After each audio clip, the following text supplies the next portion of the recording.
Selleks, et kalkis loodud arvutustabelit salvestada mõne muu faili tüübina, näiteks mallina, nagu me eelnevalt rääkisime, oleks see selline alus, mida saab järgmine kord kasutada, või tekstifailina, või kasutada mõnda teist tarkvarapõhist laiendit, näiteks Microsoft Office Exceli oma, siis selle jaoks tuleks samuti võtta ülevalt failmenüü ja failmenüüst tuleks valida salvesta kui.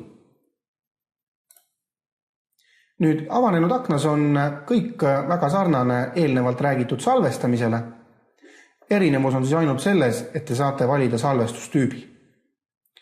Vaikimisi on selleks salvestustüübiks ODF arvutustabel, aga te võite selle vastavalt siis muuta malliks või mõneks varasemaks OpenOffice'i formaadiks, samuti Excel erinevate versioonidena ja veel mõned formaadid.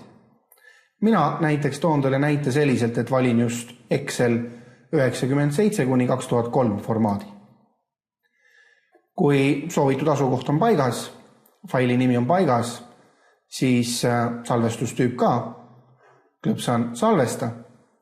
Ja nüüd olenevalt sellest, mis faili tüübi te valisite, võib ilmuda ka selline failivormingu kinnitusaken, kus siis teile öeldakse, et juhul kui te valite sellise vormingu, võib juhtuda nii, et asjad, sisu, vormindus, mida te näete kalkis just sellisena, ei pruugi selles teises formaadis täpselt samasugusena enam välja näha.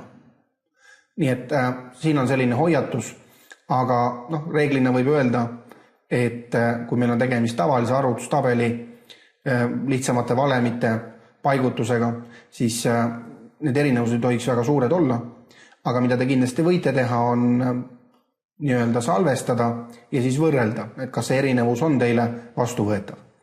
Kui te olete nüüd nõus sellega, et salvestame sinna formaati, siis klõps selle nupu peale, salvesta valitud vormingusse ja seejärel ongi see salvestusprotsess läbi tehtud.